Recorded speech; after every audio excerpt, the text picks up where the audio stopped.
Good morning all of you. मैं सराफत अली और हम पढ़ रहे थे बीएससी थर्ड ईयर। हमारा पेपर फर्स्ट जो है वो क्वांटम मैकेनिक्स, और हमने कल की क्लास में हमने नया चैप्टर स्टार्ट किया था श्रोडिंगर अवकल समीकरण। कौन सा चैप्टर स्टार्ट किया था? श्रोडिंगर अवकल समीकरण। मैंने श्रोडिंगर अवकल समीकरण के बारे में आपको बताया था कि किसी भी कण के लिए तरंग जो उसकी तरंग वेव होती है उसके लिए हमने श्रोडिंगर अवकल समीकरण काम में लेते हैं, और उस तरंग फलन के लिए हम जिस समीकरण को व्यक्त करते हैं वो क्या कहलाती है? श्रोडिंगर अवकल समीकरण कहलाती है। इसलिए हमने गणितीय रूप भी निकाला था। साई आर टी को जिस फलन से दर्शाया जाता है वो क्या कहलाती है? श्रोडिंगर अवकल समीकरण कहलाती है। हमने इसके लिए श्रोडिंगर अवकल समीकरण निकाली थी, वो हमारी आई थी iota h cross del upon del t psi r t बराबर माइनस एच कट का square upon 2m del square psi r t plus we r psi r. ये हमारी समीकरण आई थी। ये जो समीकरण है वो क्या कहलाती है? श्रोडिंगर अवकल समीकरण कहलाती है। क्या कहलाती है? श्रोडिंगर अवकल समीकरण कहलाती है।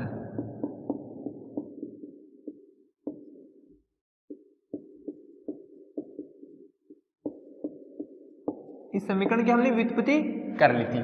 अब हमें क्या पढ़ना है? अब देखो कि श्रोडिंगर अवकल समीकरण की मैंने कुछ विशेषता भी बताई थी आपको कि ये समय के सापेक्ष जो अवकलन होता है उसकी कोटि कितनी होती है? एक होती है। और स्थिति के सापेक्ष की कोटि कितनी होती है? दो होती है। और इसकी कुछ और विशेषताएं बताई थी। मैंने इसकी विशेषताओं में बताया था कि ये नियमित औसत फलन होता है, एकलमानी होता है, परिमित होता है, और ये क्या होता है? प्रसमानीकृत होता है। ये जो साई आर टी है, ये जो तरंग फलन है साई आर टी, ये क्या होता है? एकलमानी होता है, इस पर समानीकृत होता है। साई स्टार और साई की वैल्यू कितनी होती है?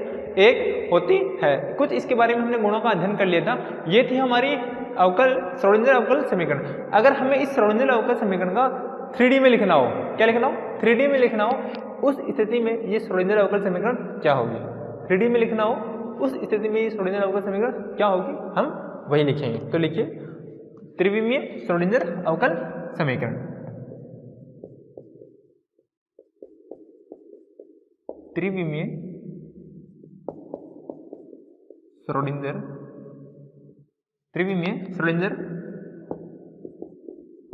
अवकल।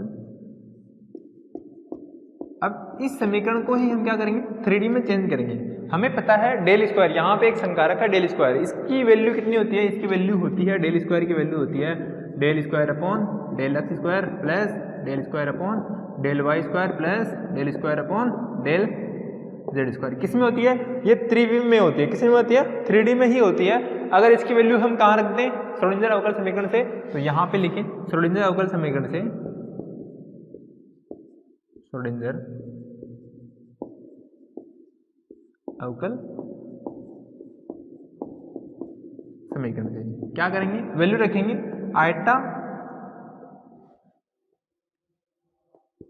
Eta h cross del psi r t upon del बराबर माइनस एच कट का स्क्वायर अपॉन 2m।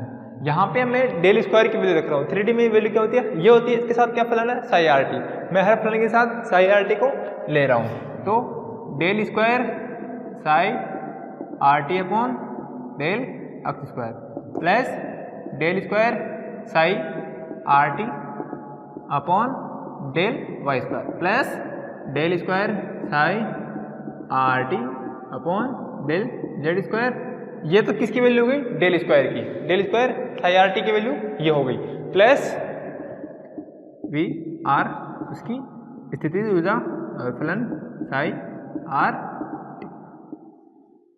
ये जो समीकरण है वो क्या कहलाएगी? 3D में श्रोडिंगर अवकल समीकरण कहलाएगी। तो यह एक चीज और देखनी है, एक जो मैंने शुरू में बताया था कि श्रोडिंगर अवकल समीकरण दो टाइप की होगी। एक तो जो समय पे डिपेंडेबल होगी, एक तो क्या होगी? समय पे डिपेंडेबल होगी, और दूसरी क्या होगी? समय पे डिपेंड नहीं करेगी। अगर ये समीकरण ये देखिए हमारे पास, इसमें स्थिति और समय दोनों का फलन है। ये जो तरंग फलन है वो किस पे डिपेंड कर रहा है? स्थिति पर भी डिपेंड कर रहा है, समय पर भी डिपेंड कर रहा है। स्थिति समय स्थिति समय स्थिति समय स्थिति समय। अगर यही समीकरण क्या हो? सिर्फ स्थिति पे डिपेंड करे, समय पे डिपेंड नहीं करे, समय पे डिपेंड नहीं करे, उस स्थिति में वो समीकरण कौन सी कहलाएगी? ये तो है समय डिपेंडेबल, वो समय क्या होगी अनडिपेंड, उस पर समय पे डिपेंड नहीं करेगी। तो ये किस पे डिपेंड कर रही है, समय पे डिपेंड कर रही है। तो ये जो समीकरण है वो क्या कहलाती है, काल आश्रित कहलाती है। क्या कहलाती है, समय आश्रित समीकरण कहलाती है। जो समय पे डिपेंड नहीं करेगी वो क्या कहलाएगी, काल अनाश्रित अवकल समीकरण कहलाएगी। ये कौन सी है, काल आश्रित अवकल समीकरण। तो लिखिए यह काल आश्रित अवकल समीकरण कहलाती है। तो यह समीकरण उपरोक्त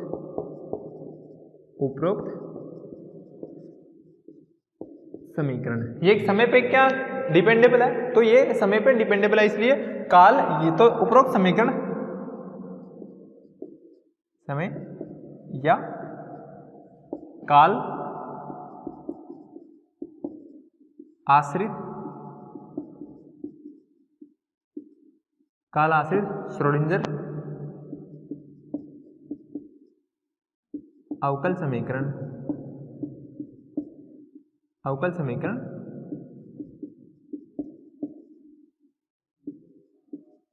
कौन सी समीकरण कहलाएगी, काल आश्रित श्रोडिंगर अवकल समीकरण कहलाएगी। एक वो होगी जो समय पे डिपेंडेबल नहीं होगी। ये तो किस पे डिपेंडेबल है, समय पे डिपेंडेबल है। तो ये 3D में कौन समीकरण हो गई, समय पे डिपेंडेबल समीकरण हो गई। अब हम निकालेंगे काल अनाश्रित, समय अनाश्रित श्रोडिंगर समीकरण। नेक्स्ट लिखिए, हेडिंग लगाइए, सब पॉइंट लगा लीजिए, स्टार काल या समय अनाश्रित श्रोडिंगर अवकल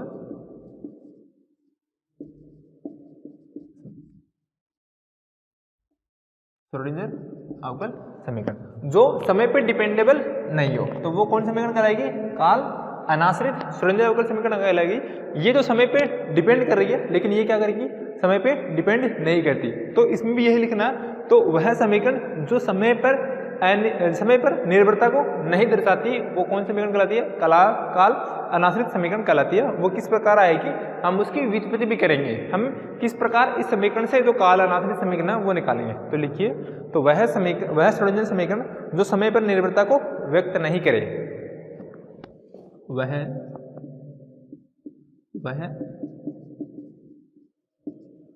श्रोडिंगर समीकरण जो समय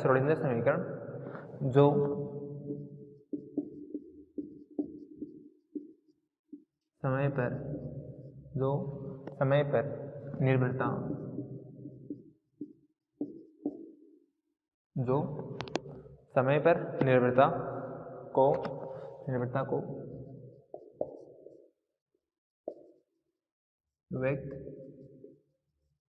नहीं करे,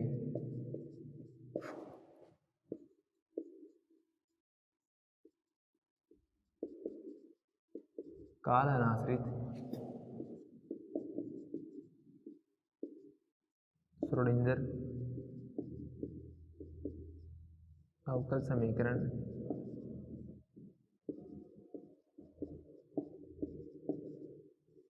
कहलाती है।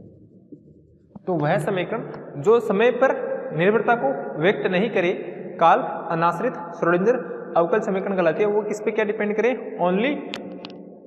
ओनली किस पे डिपेंड करे, स्थिति पर डिपेंड करे, समय पर डिपेंड नहीं करे। तो वो समीकरण कौन सी कहलाएगी, काल। तो उसके लिए यहाँ से मैं देखो, यहाँ से लिखता हूँ, इस फलन से लिख रहा हूँ मैं कि अगर मैं यहाँ पे राइट हैंड साइड को पहले लिख रहा हूँ, माइनस एच कट का square upon 2m del upon del, यहाँ पे देखिए h cross minus h cross upon 2m, साथ में क्या है, del square psi r t है। सिर्फ स्थिति को डिपेंडेबल दिखाऊंगा मैं, समय को डिपेंडेबल, समय को हटा रहा हूँ। तो यहाँ पे ये क्या आ जाएगा, डेल स्क्वायर साथ में क्या, साई। वो हमें अपने आप में कि सिर्फ ये समय पे डिपेंडेबल नहीं है, साई प्लस v और r सिर्फ समय पे है, साई बराबर, ये क्या है, ये समय पे डिपेंडेबल अवकलन है। मैं इसको एक कांस्टेंट मान लेता हूँ, iota h cross del upon del t को हमने एक कांस्टेंट मान लिया। हम iota h cross del upon del t क्या होता है, हमने पहले पढ़ा था। ये किसको दर्शाता है, ऊर्जा को दर्शाता है। कुल ऊर्जा को किससे डिनोट करते हैं ई से, और ई का संकारक मान होता है iota h cross del upon del t. तो ये किसको दर्शा रहा है? ई को। तो ई साथ में क्या? साई, ई साई। आर टी हमने नहीं दिखाया, यहाँ पे किसको डिनोट कर रहा है? ई को डिनोट कर रहा है। ई यहाँ पे क्या कांस्टेंट है?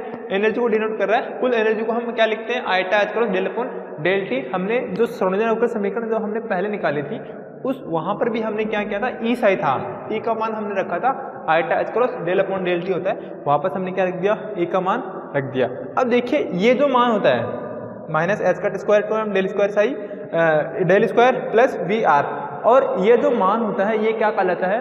कुल ऊर्जा को डिपेंड करता है। कुल ऊर्जा को किससे डिनोट करते हैं?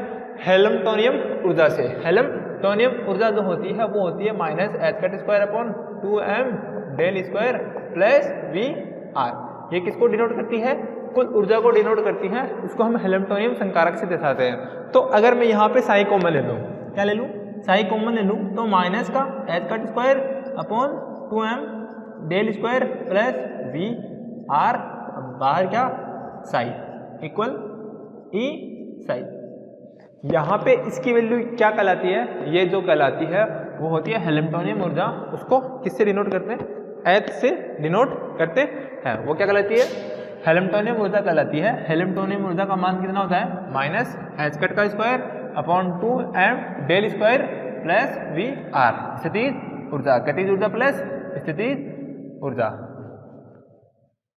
मैं एक बार अगर रिमाइंड करवाना चाहूँ तो रिमाइंड करवा देता हूँ। जो क्वांटम मैकेनिक्स में क्या होता है, जो कुल ऊर्जा को किससे डिनोट करते हैं? एच से डिनोट करते हैं। इसका मान क्या होता है? 1/2 mv स्क्वायर स्थितिज ऊर्जा प्लस गतिज ऊर्जा, और गतिज ऊर्जा को तो हम लिखते हैं 1/2 mv स्क्वायर, और क्वांटम मैकेनिक्स में स्थितिज ऊर्जा को लिखते हैं वी आर लिखते हैं। यहाँ से अगर हम mv स्क्वायर को चेंज करते हैं तो वो वैल्यू आती है p square upon 2m plus का वी आर। अगर इसका संकारक मान निकालें तो वो कितना आता है? एच कैरेट बराबर पी कैरेट का square upon 2m v r, और जो एच कैरेट पी कैरेट का मान जो होता है वो होता है minus iota h cross del upon 2m इसका स्क्वायर प्लस वी आर। इसका स्क्वायर करेंगे तो माइनस माइनस प्लस का स्क्वायर आई का स्क्वायर एच कट का square del square upon 2m plus we r. यहाँ से प्लस आइटा स्क्वायर की वैल्यू -1, तो माइनस का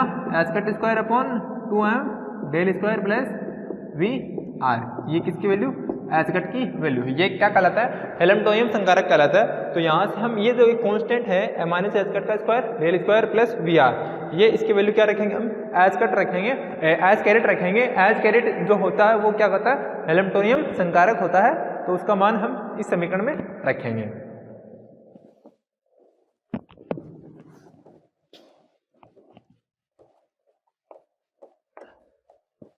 मान रखेंगे तो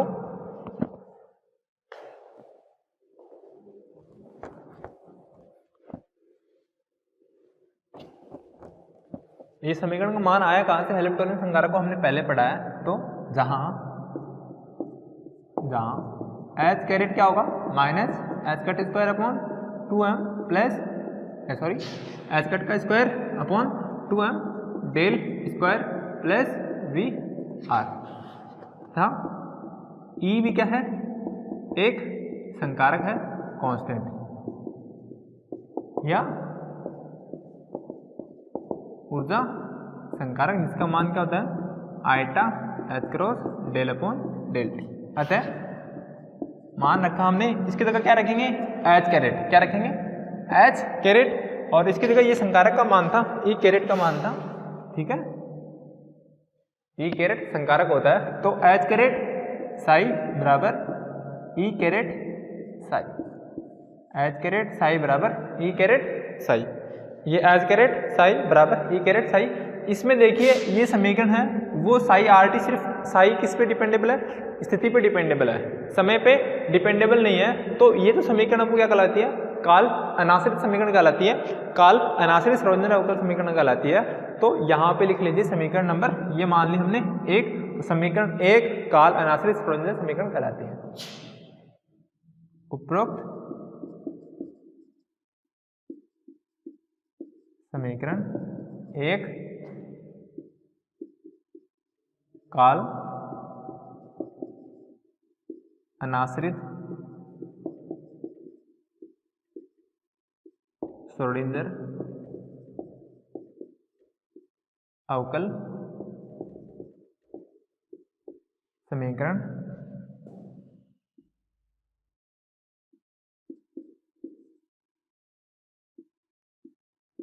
कहलाती है। तो उपरोक्त समीकरण एक काल अनाश्रित श्रोडिंगर अवकल समीकरण कहलाती है। अब हमें इसका गणितीय सत्यापन भी देखेंगे कि जो काल अनाश्रित समीकरण है क्या वो ये होती है, क्या वे ये होती है। तो हमें इसका क्या करना है, गणितीय प्रूफ करना है। ये आ गई हमारी कौन सी समीकरण आ गई, ये तो थी समय डिपेंडेबल, ये समय पे डिपेंड नहीं करने वाली, ठीक है, अनडिपेंडेबल।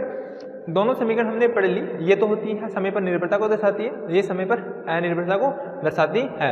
इसका अध्ययन हम करने वाले हैं, गणितीय सत्यापन करेंगे। ये तो अपने आप में प्रूफ है, हमने पहले कर लिया कि जो श्रोडिंगर अवकल समीकरण होती है वो स्थिति और समय दोनों पे डिपेंडेबल होती है। तो ये तो समय पर डिपेंडेबल वाली तो हमने कर ली, इसका क्या करना, हमें प्रूफ करना। तो इसके लिए लिखिए गणितीय सत्यापन, काल अनाश्रित समय अवकल समीकरण का गणितीय सत्यापन है।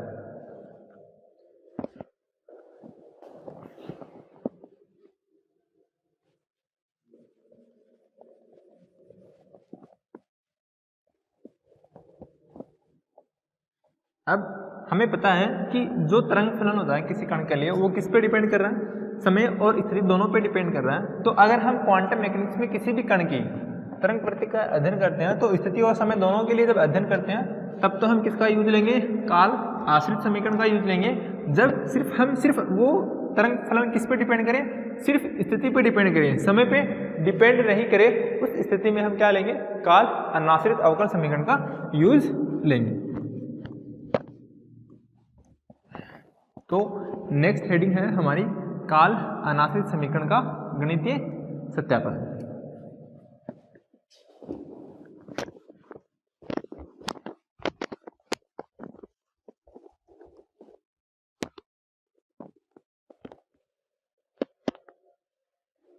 हेडिंग लगाइए, काल अनाश्रित समीकरण का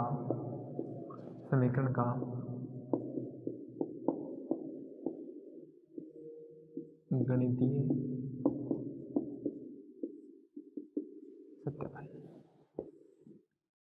हम जानते हैं, हमें क्या पता है, हमने समय आश्रित समीकरण तो हमने निकाली हुई है, जो काल आश्रित समीकरण होती है वो हमने निकाली हुई है। क्वांटम यांत्रिकी में अगर कोई घटना घटित होती है, कोई तरंग फलन घटित होती है तो वो समय और स्थिति दोनों पे निर्भर करती है। तो उसके लिए हम किसका यूज लेंगे, काल आश्रित समीकरण का यूज लेंगे। अगर कोई घटना ऐसी होती है जो सिर्फ क्या हो, स्थिति पे डिपेंडेबल हो, समय पे डिपेंडेबल नहीं करे, समय पर निर्भर नहीं करे, उस स्थिति में हम किसका यूज लेंगे, काल अनाश्रित समीकरण का यूज लेंगे। और काल अनाश्रित समीकरण है, इसका गणितीय सत्यापन के लिए हम जो विधि यूज करते हैं जिससे हम इस विधि फाइंड करेंगे अकाल अनाश्रित समीकरण को, वो विधि यूज लेते हैं हम चरों की पृथक्करण विधि। चरों की पृथक्करण विधि के द्वारा हम काल अनाश्रित समीकरण को हम फाइंड करते हैं।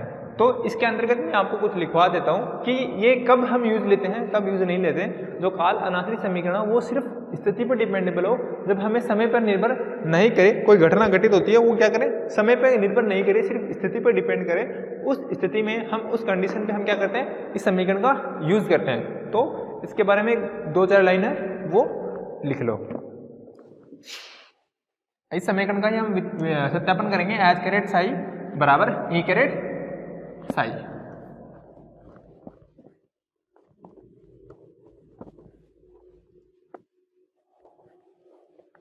तो गणितीय सत्यापन में लिखो, हम जानते हैं कि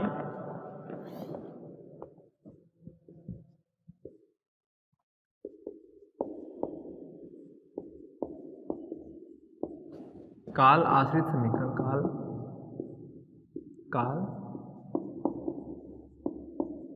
आश्रित श्रोडिंगर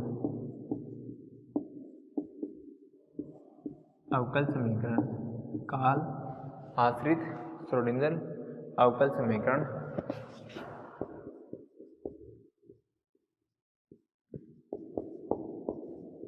होती है। कौन सी होती है? Iota h cross del upon del t psi r t बराबर माइनस का h cut square upon 2m del square psi r t plus we r psi r t. ये जो समीकरण होती है वो कौन सी होती है? समय आश्रित समीकरण कहलाती है। यदि क्वांटम यांत्रिकी में कोई घटना घटित होती है तो हमें जो समय और स्थिति दोनों पर डिपेंड करते हैं, उस समय पर हम कौन से समीकरण यूज लेते हैं? ये समीकरण यूज लेते हैं। लेकिन जब सिर्फ क्या हो, स्थिति पर डिपेंड करें, उस समय हम क्या करते हैं? वो दूसरी समीकरण यूज लेते हैं जो काल अनाश्रित होती है। तो लिखिए, यदि क्वांटम यांत्रिकी में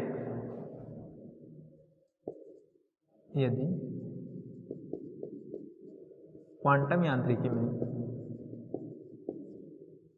यांत्रिकी में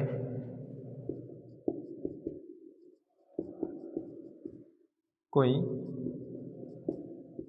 घटना, यदि क्वांटम यांत्रिकी में कोई घटना घटित होती है तो घटना घटित होती है तो उस घटना में कण की स्थिति ऊर्जा, तो उस घटना में कण की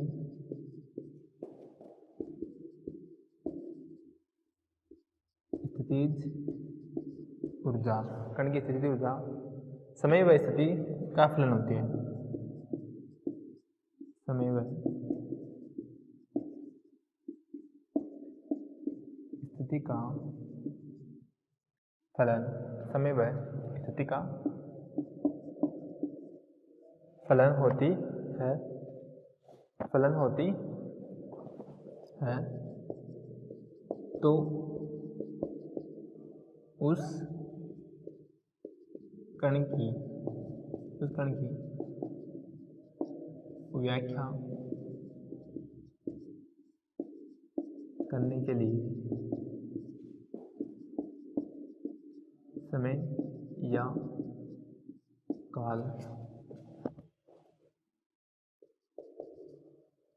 आश्रित श्रोडिंगर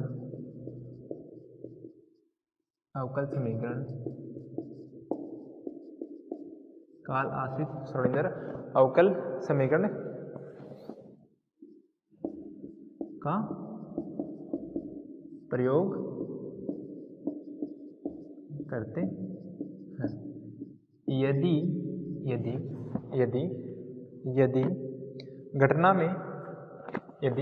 घटना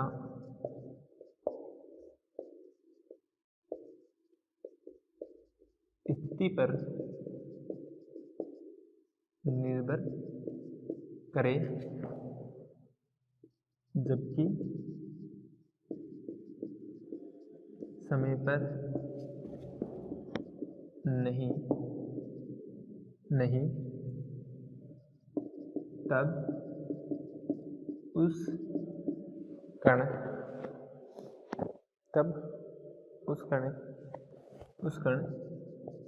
की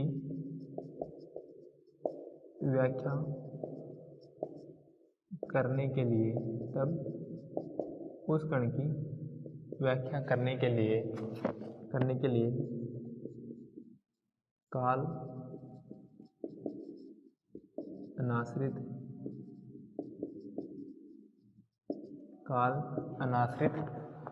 श्रोडिंगर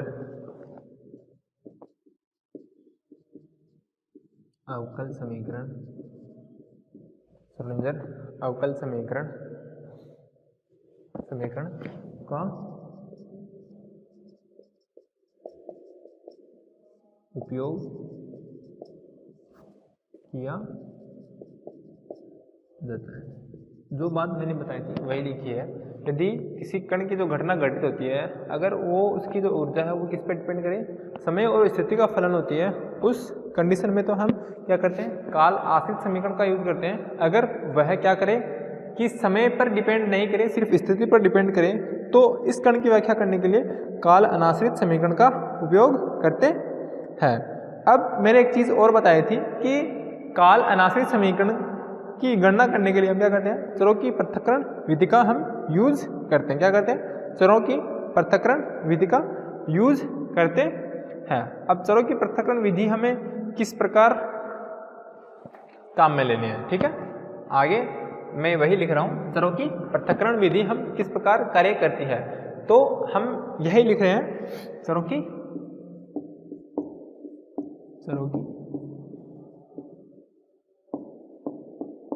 पृथक्करण। तो काल अनाश्रित समीकरण की व्याख्या करने के लिए हम किसका यूज लेते हैं, चरों की पृथक्करण विधि का यूज लेते हैं। हम लेफ्ट हैंड साइड और राइट साइड दोनों का अलग अलग मान निकालेंगे। तो उस कंडीशन में क्या होगा, चरों की पृथक्करण विधि, तो लिखिए इसमें काल अनाश्रित समीकरण का, काल अनाश्रित श्रोडिंगर अवकल समीकरण की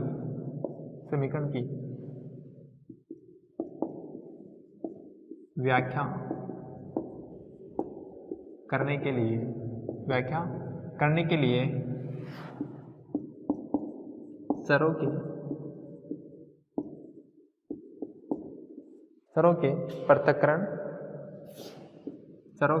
पृथक्करण विधि का उपयोग करते हैं। चरों के पृथक्करण विधि का उपयोग करते हैं। जो समय डिपेंडेबल और दोनों का अलग अलग दिखाएंगे हम। जो समीकरण एक है हमारे पास, वो किस पे डिपेंडेबल है, स्थिति और समय दोनों पे डिपेंडेबल है। तो समीकरण एक से हमें क्या पता है, समीकरण एक में उपस्थित तरंग फलन कण की स्थिति, समीकरण एक में उपस्थित तरंग फलन कण की स्थिति r, कण की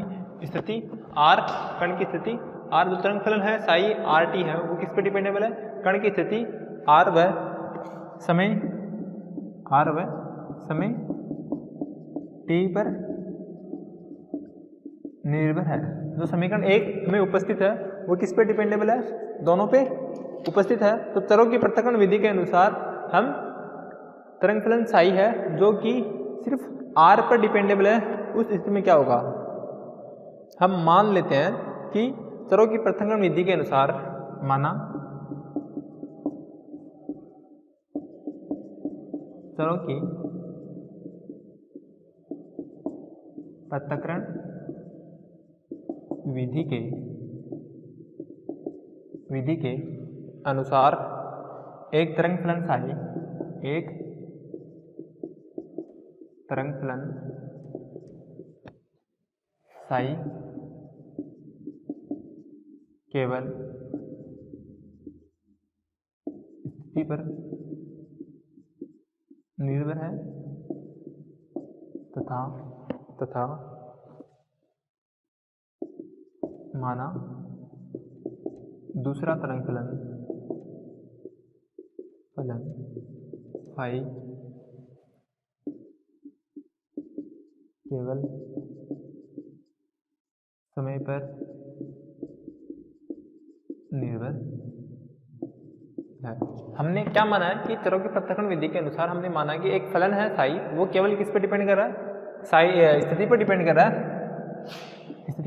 रहा है, जबकि वो है जो फाई है वो किस पर डिपेंड कर रहा है, और समय पर भी निर्भर कर रहा है। तो अतः तरंग फलन साई आर टी, तरंग फलन साई आर टी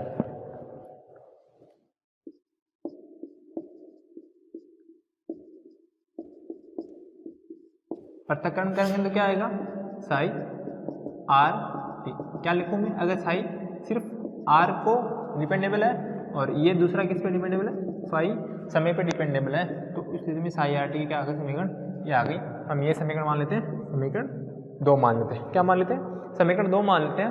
अब देखो हम साई आर टी का मान क्या रखते हैं, यहाँ से समीकरण 1 व 2 का यूज करेंगे और फिर हम क्या कर सकते हैं, वहाँ से हम इसका अध्ययन कर सकते हैं। ठीक है, तो हमने दो समीकरण निकाल ली। ये तरंग फलन है, एक तो जो साई है वो सिर्फ स्थिति पे डिपेंडेबल है और जो फाई है वो समय पे डिपेंडेबल है। हम समीकरण 1 व 2 का यूज करेंगे, समीकरण 1 में 2 का मान रखेंगे और हम इसके द्वारा हम इसका क्या करेंगे, थोड़ी सी कैलकुलेशन है उसके माध्यम से क्या करेंगे, हम काल अनाश्रित समीकरण को सत्यापित कर देंगे कि जो समीकरण आएगी वो क्या होगी, जो समय पर डिपेंडेबल नहीं होगी। इसकी जो अध्ययन है, इसका जो गणितीय अध्ययन है वो हम आगे के समय नेक्स्ट क्लास में करेंगे। आज के लिए इतना ही, ठीक है, धन्यवाद।